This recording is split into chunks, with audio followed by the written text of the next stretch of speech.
नमस्ते प्यारे साथियों, कैसे हो?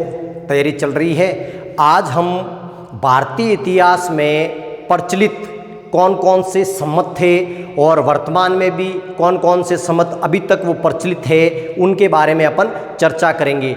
ऐसा कहा जाता है प्राचीन भारत में अनेक सम्मत प्रचलित थे, जिनके अंदर सप्तऋषि संवत, कली संवत, विक्रमी संवत, शक संवत, हिजरी संवत, हर्ष संवत और अपना जो अभी ईसाई संवत चल रहा है वो भी बहुत पहले शुरू हो गया था। तो प्राचीन भारत में देश काल और समय के अनुसार बहुत सारे अपने सम्मत प्रचलित रहे हैं और आज उनका अस्तित्व नहीं है, लेकिन बहुत सारे ऐसे सम्मत हैं जिनका प्रयोग आज भी हम अपने दैनिक जीवन में करते हैं। तो आज अपन उनके बारे में विस्तृत चर्चा करेंगे। पहला है अपने सप्तऋषि संवत। ये संवत 3076 BC ईसा पूर्व, ईसा मसीह के जन्म से पहले ही ये प्रचलन में था। इसका उल्लेख आता है अपने महावंश, एक ग्रंथ है। ये ग्रंथ श्रीलंका का है। श्रीलंका के इस ग्रंथ के अंदर इस सप्तऋषि संवत का उल्लेख आता है और ऐसा कहा जाता है महाभारत काल में ये संवत प्रचलित था। आज ये संवत अपने बीच में प्रचलित नहीं है। ये जो महावंश है, इसके साथ एक और ग्रंथ आता है दीपवंश और महावंश। ये श्रीलंका के दो बौद्ध ग्रंथ हैं, जिनसे हमें यह पता चलता है कि श्रीलंका में भी बौद्ध धर्म का प्रचार प्रसार हुआ था। तो इस महावंश के अंदर इस सप्तऋषि संवत का उल्लेख किया गया है और ऐसा कहा जाता है कि महाभारत काल के समय ये सप्तऋषि संवत प्रचलन में था और आज हमारे प्रचलन में नहीं है। फिर है कली संवत। ये संवत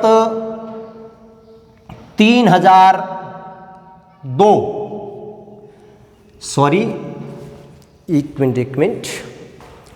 ये जो संवत है अपने बीच में 3102 ईसा पूर्व, ये भी ईसा मसीह के जन्म के पहले का है। इतने वर्ष पूर्व प्रचलित था, आज हमारे बीच में नहीं है। फिर है विक्रमी संवत। भारत का लगभग सबसे प्राचीन संवत माना जाता है, जो आज भी प्रचलन में है। वैसे तो सप्तऋषि संवत है प्राचीन, लेकिन विक्रमी संवत एक ऐसा प्राचीन संवत है जिसका प्रचलन आज भी अपने दैनिक जीवन में इसका प्रयोग होता है। विक्रमी संवत जिसकी शुरुआत 57 ईसा पूर्व, ये जितने भी मैं संवत बता रहा हूँ ये ईसा मसीह के जन्म से पहले के हैं, इसलिए मैंने BC लिखा है, बिफोर क्राइस्ट। विक्रमी संवत की शुरुआत 57 ईसा पूर्व में उज्जैन का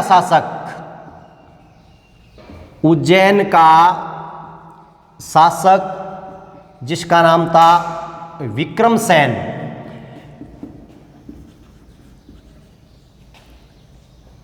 ये गंधर्व सेन का पुत्र था। ये जो उज्जैन है ये मालवगण की राजधानी थी। मालवगण बहुत विस्तृत साम्राज्य था और यहाँ का शासक विक्रमसेन हुआ था। ये गंधर्वसेन का पुत्र था। इसका भाई, नाम सुना होगा आपने, भर्तृहरि और विक्रमसेन, ये दोनों सगे भाई थे। तो भर्तृहरि तो अपनी भक्ति भावना के कारण पूरे संसार में प्रसिद्ध हुआ और ये विक्रमसेन अपने पराक्रम के कारण पूरे विश्व के अंदर प्रसिद्ध हुआ। ऐसा कहा जाता है कि इस विक्रमसेन ने अंतर्राष्ट्रीय साम्राज्य की स्थापना की थी। यही विक्रमसेन इतना प्रसिद्ध हो जाता है, इतना यश प्राप्त करता है, इतना यशोगान होता है, इसका नाम बाद में हो जाता है विक्रमादित्य। कई किताबों के अंदर चंद्रगुप्त विक्रमादित्य का उल्लेख बताया जाता है कि चंद्रगुप्त विक्रमादित्य ने विक्रमी संवत चलाया था। नहीं, जो मालवा का शासक है, उज्जैन मालवा की राजधानी थी, यहाँ का शासक विक्रमसेन, जो बाद में विक्रमादित्य बनता है। ये विक्रमादित्य क्या करता है? एक तो शकों का अनुमूलन करता है, शकों का नाश करता है। एक तो ये इसके पीछे कारण बताया जाता है। दूसरा ये बताया जाता है कि इसने अपने प्रजा के ऋण को माफ कर दिया था, कर्ज मुक्त कर दी थी पूरी प्रजा को, पूरी प्रजा का कर्ज स्वयं ने चुकाया था। इसी उपलक्ष्य में इसने एक संवत की शुरुआत की थी जिसका नाम है विक्रमी संवत, और ये तिथि पड़ती है 57 ईसा पूर्व, ईसा मसीह के 57 वर्ष पहले। तो ये ऋण माफी के लिए और शकों के अनुमूलन के नाश के एवज में इसने 57 ईसा पूर्व में एक संवत चलाया जिसका नाम विक्रमी संवत है। इस संवत का जो पहला माह है वो चैत्र है, यहाँ से लेकर फाल्गुन, ये अपने इसके 12 मास माने जाते हैं। और आपको पता हो चैत्र एकम प्रतिपदा, ये हिंदुओं का नव वर्ष यहाँ से शुरू होता है। और गुजरात के अंदर थोड़ा इसका अलग है, वहाँ जो नव वर्ष शुरू होता है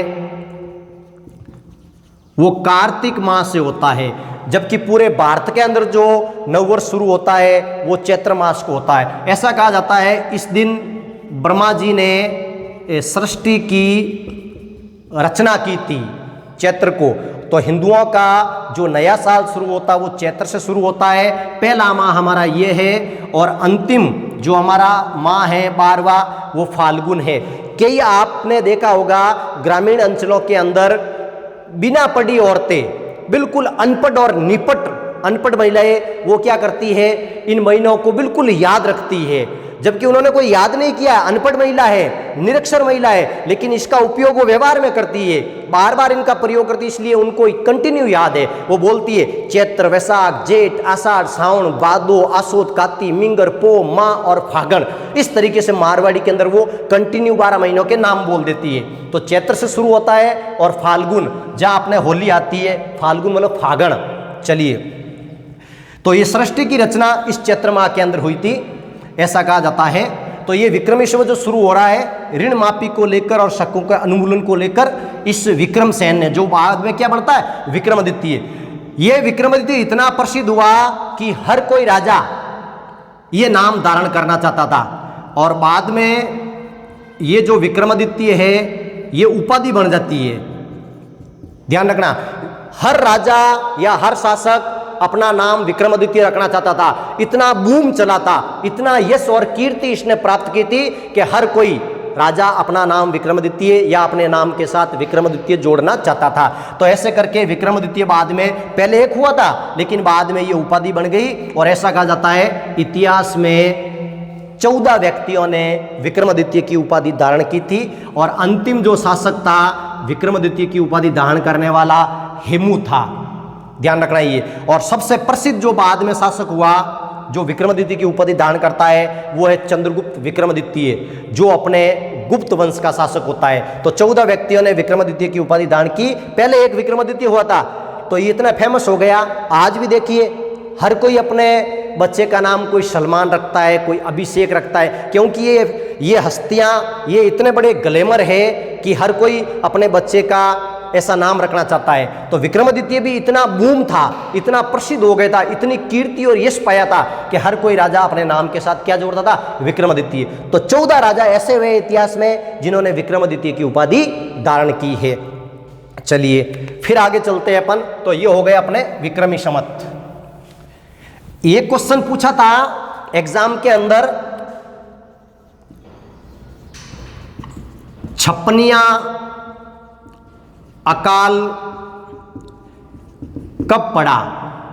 ये आरएस के अंदर भी 2-3 बार पूछा है और सेकंड और फर्स्ट ग्रेड में भी पूछा है। छप्पनिया अकाल कब पड़ा था? छप्पनिया अकाल का मतलब ये है विक्रमी संवत 1956।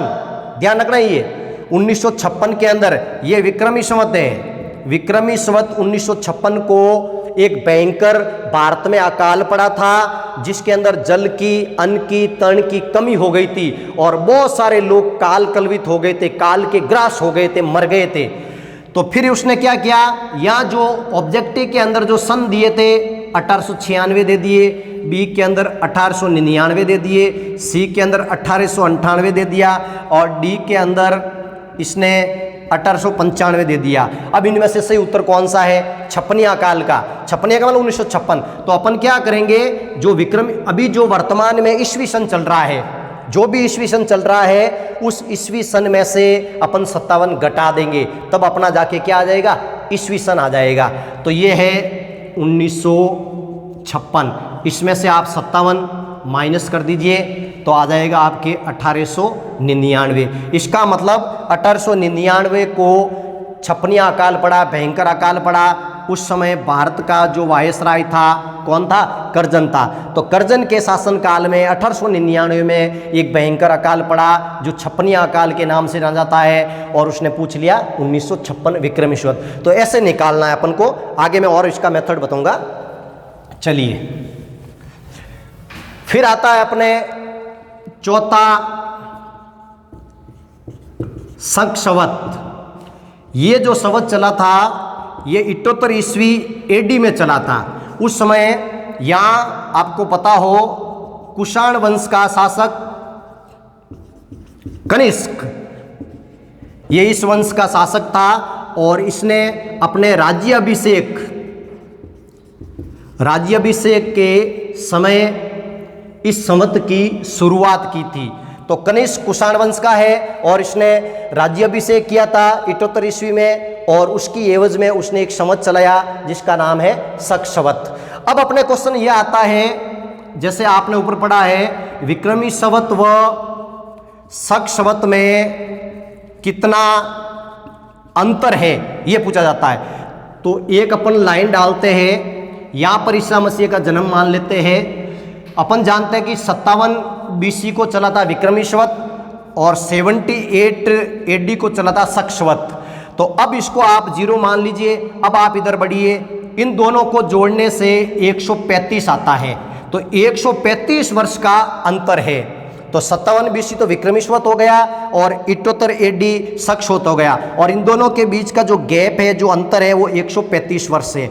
यदि आपसे पूछा जाए कि वर्तमान में विक्रमी संवत कौन सा चल रहा है, तो पहले आप वर्तमान में जो ईस्वी सन चल रहा है 20, 21, इसके अंदर अपन को 57 प्लस करने पड़ेंगे, क्योंकि ये ईसा पूर्व में हो रखा है। तो इसमें आप 57 प्लस कर दीजिए, तो वर्तमान का आपके विक्रमी संवत आपको प्राप्त हो जाएगा। तो इसका यही सूत्र है, ईस्वी सन प्लस 57, ये जोड़ दीजिए, वर्तमान में आपका विक्रमी संवत प्राप्त हो जाएगा।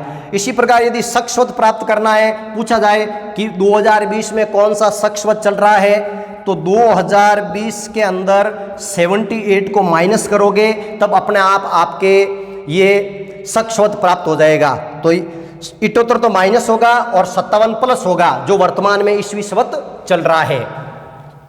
हाँ चलिए आगे देखिए। इसके बाद जो अपना संवत आया है तो ये हो गया 78 ईस्वी। इसके बाद एक जो संवत और चल रहा है अपने, जिसका नाम है हर्ष संवत। राजा हर्षवर्धन नाम सुना होगा, बहुत बड़ा हुआ था, एक राजा जिसने पूरे भारत को एकता के सूत्र में बांधा था। तो 606 ईस्वी में उसका राज्याभिषेक होता है, और उसकी एवज के अंदर वो एक अपने नाम पर ही संवत की शुरुआत करता है जिसका नाम है हर्ष संवत। तो ये इसके राज्याभिषेक के समय शुरू हुआ था, तो ये भी पूछा जाता है। फिर नंबर 6 पे आता है हिजरी संवत। ये एक इस्लामिक संवत है। आज जितने भी इस्लाम के धर्म है, उनकी जो ऋतु है, दिन है, वो हिजरी कैलेंडर के आधार पर चलते हैं। इसकी शुरुआत 16 जुलाई 622 ईस्वी में हुई थी। 622 में इस्लाम धर्म के संस्थापक जिनका नाम है मोहम्मद साहब, उन्होंने मक्का से मदीना की यात्रा की थी। वो 16 जुलाई 622 को यात्रा हुई थी, मतलब मक्का छोड़कर मदीना आ गए थे। तो उसी तिथि को इन्होंने इसको हिजरी संवत माना है, और मक्का से मदीना आए इस यात्रा को हिजरत कहते हैं। आज भी लोग हज के लिए जाते हैं, तो ये अपन को ध्यान रखना है। अब बड़े मजे की बात तो ये है, इस हिजरी संवत के अंदर जो दिनों की संख्या होती है वो 354 होती है, जबकि शक संवत के अंदर 365 दिन माने गए हैं। और ये जो हिजरी संवत है ये पूरा चंद्र दर्शन पर निर्भर करता है। इनके जितने भी त्योहार आते हैं वो चंद्र दर्शन के अनुसार होता है। जैसे आपने देखा होगा राजस्थान सरकार का या भारत सरकार का जो अपने शिविरा होती है या कोई कैलेंडर होता है उसके अंदर अपने इस्लामिक धर्म जितने भी होते हैं उनकी कोई तिथि निश्चित नहीं होती है, क्योंकि चंद्र के दीदार के साथ, चंद्रमा के दीदार के साथ ही उनकी वो तय होता है। इसलिए शिविरा के अंदर ये लिखा जाता है चंद्र दर्शन अनुसार। जैसे खाने खजाने के अंदर अपने नमक की मात्रा नहीं देता, लिखता है स्वादा अनुसार, उसी प्रकार ये चंद्र दर्शन अनुसार ये लिखा जाता है। तो 354 होता है। प्रति 3 वर्ष बाद इनका 1 महीना बढ़ जाता है तो उसको मल मास कहते हैं। इसी प्रकार विक्रमी संवत के अंदर भी अपने 354 ही है और प्रति 3 वर्ष बाद 13 महीना हो जाते हैं। महीना 12 ही होते हैं लेकिन प्रति 3 वर्ष बाद 13 हो जाते हैं, जिसे ये पंडित लोग मल मास कहते हैं और उसमें कहते हैं कि कोई कार्य नहीं करना चाहिए। तो ये हो गए अपने हिजरी संवत। जैसे अपने पहला माह हिंदुओं का है चैत्र, इसी प्रकार ईसाइयों का पहला माह हो गया जनवरी। इसी प्रकार इनका जो पहला माह है वो मुहर्रम माना गया है। तो चैत्र हिंदुओं का हो गया, जनवरी ईसाइयों का हो गया और मुहर्रम किसका हो गया? अपने मुसलमानों का हो गया। आपने सुना होगा मुहर्रम, ताजिया इसी मुहर्रम के अंदर आता है। फिर एक आता है रजब, रजब माह, ये इनका 7वां माह है, जबकि 7वें में जुलाई पड़ती है और अपना आश्विन पड़ता है।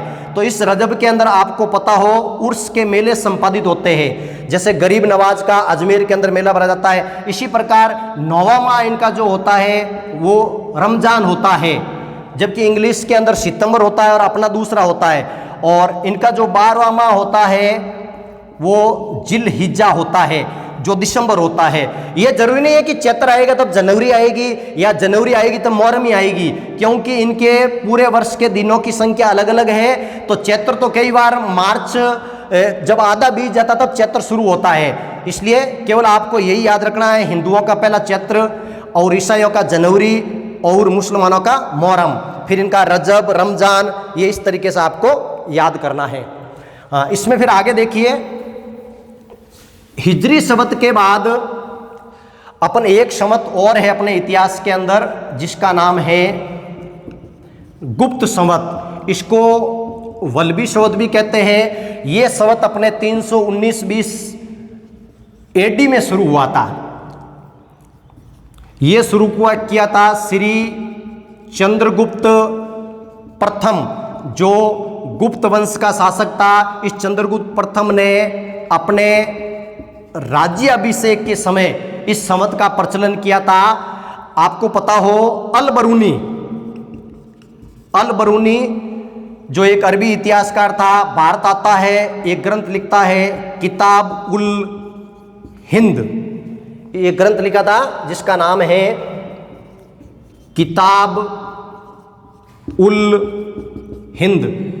इसको ये भी बोलते हैं तहकीक ए हिंद, या हिंदी में लिख सकते हैं भारत की खोज। तो ये अल बरूनी का ग्रंथ है। इसके अंदर इसने लिखा था एक संवत के बाद, एक संवत के 241 वर्ष बाद एक नया संवत चला। देखिए ये क्लियर नहीं कर रहा है, सिर्फ ऐसे कोडवर्ड बता रहा है। एक संवत के बाद, एक संवत के 241 वर्ष बाद एक नया संवत चला। तो ये इसका मतलब ये है, ये जो 241 है तो यहाँ पर आप इट्टोत्तर रख के देख लीजिए तो प्राप्त हो जाएंगे आपको 319। इसका मतलब एक संवत कौन सा है? शक संवत। शक संवत के 241 वर्ष बाद एक नया संवत चला जो 319-20 में चला, जिसका नाम है गुप्त संवत। तो ये चंद्रगुप्त प्रथम के राज्याभिषेक के समय इसकी शुरुआत हुई थी। चलिए आगे। इसके बाद अपने एक संवत और आता है जिसका नाम है इलाही संवत। इलाही संवत मुगल बादशाह अकबर ने 1584 में एक नया संवत चलाया था जिसका नाम इलाही संवत है। शाहजहां ने इस पर रोक लगा दी थी और औरंगजेब ने इसे पूर्ण रूप से प्रतिबंधित कर दिया था। शाहजहां ने इसका प्रचलन बंद कर दिया और औरंगजेब ने इस पर पूर्ण रूप से रोक लगा दी। तो आज ये इलाही संवत भी नहीं चल रहा है, हिजरी संवत चल रहा है, हर्ष संवत नहीं चल रहा है, शक संवत चल रहा है। शक संवत हमारा राष्ट्रीय संवत है। शक संवत को हमारा राष्ट्रीय संवत माना गया है और ये 22 मार्च 1957 को इसको राष्ट्रीय संवत का दर्जा दिया गया है। आज भी शक संवत 22 मार्च को शुरू होता है, हिजरी संवत 16 जुलाई को शुरू होता है। तो इस प्रकार अपने आज विक्रमी संवत, शक संवत, हिजरी संवत ये संवत अपने प्रचलित है। तो ये अपने इतिहास में ऐसे बहुत सारे शक संवत है, तो बहुत सारे ऐसे अपने संवत प्रचलित थे। एक बात ये आती है, बार बार मैं शब्द यूज कर रहा हूँ, ये संवत। संवत क्या है? ये समय का मापदंड है, समय को निर्धारण करने का एक मापदंड है। तो इस प्रकार आपको ये याद करना है और जितने भी संवत है मैंने आपको बताए हैं और बिल्कुल इजी है, आपको याद हो जाएंगे। और एक बार इसका दोहरान कार्य आप करना और या उसको बार बार वीडियो को देखना। कहते हैं बार बार किसी चीज़ को देखते तो अपने जल्दी याद होती है, तो आप भी इस फॉर्मूले को अपनाना और फिर नेक्स्ट वीडियो अपन लेके आएंगे। तब तक के लिए जय हिंद।